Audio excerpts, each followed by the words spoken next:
Hey everybody, today I wanted to show you how you can do a long and short stitch and how you can do that to basically shade in an area or to thread paint. So I'm going to be using 3 different shades of like an orange color, and I'm going to show you how you can basically shade this in so that it actually looks like has like a gradient to it. So a long and short stitch is literally what it sounds like. It's just a series of long and short stitches that are basically just straight stitches. So how you do this is basically just going up through the fabric and making a straight stitch. And I'm using the darkest color out of the 3 colors that I'm going to be using for this tutorial. And you're basically going to almost act like you're making a satin stitch. And this time I'm going to go a little bit higher than that last stitch. And you're basically just going to repeat this process all the way down one side of a shape. And I'm not going to make all of my long and short stitches the same size. I think it looks better if you vary your stitches a little bit more. So some of them can be a little bit shorter, some longer, and also don't really follow like too much of a pattern with like long, short, long, short. I would kind of mix it up a little bit.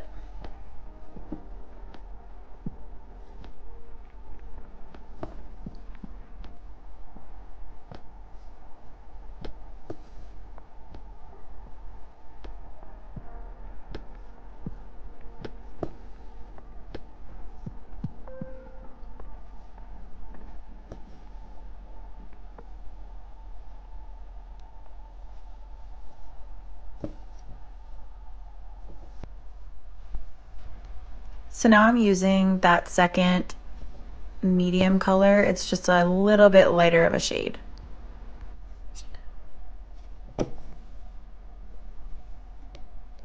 And I'm going to like slightly overlap this color onto the stitches that I already created. It's not really an exact science, it's more just kind of like looking at it and kind of blending it together as you go. So don't be afraid if some of your stitches overlap the stitches you've already created with this stitch. And again, you're just making long and short stitches. This time, you're going to be making the stitches kind of staggered because the first stitch that I made, obviously like the bottom is an even border, but for this medium color, you can stagger the stitches entirely because there is no border to fill in, because we're going to be using a lighter color at the very top.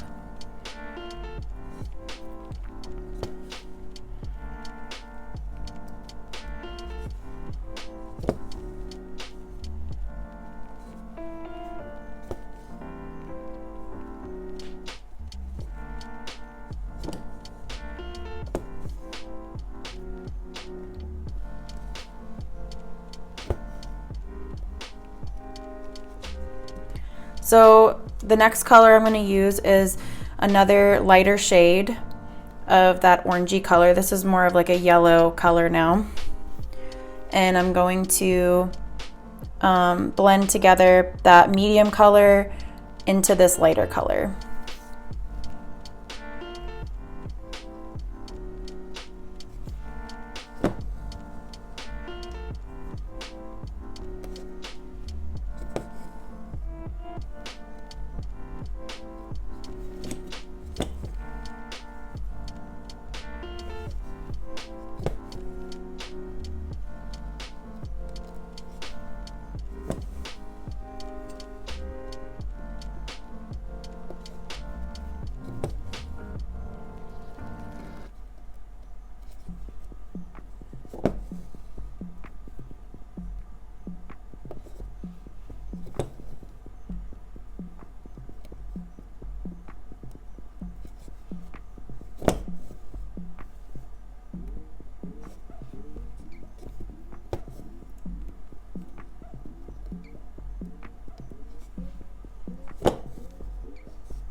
And that's how you can do long and short stitches to blend colors together. This is not the most perfect blended stitch, but I used all 6 strands for this demonstration. If you want to blend colors together and make it a little bit more subtle, I would suggest using 2 to 3 strands of thread instead of all 6. This will make it a little bit more subtle because, as you can see, the stitches are kind of thick and the blending is like kind of obvious, especially like between these 2 colors. But just for this demonstration, I went ahead and just used all 6. I hope you guys enjoyed this video. I have an entire video of how to thread paint a pansy flower, and I will leave it linked below if you want to check it out. It goes into more detail about how you can incorporate this stitch into actually thread painting some sort of image. So definitely check it out. Thanks so much.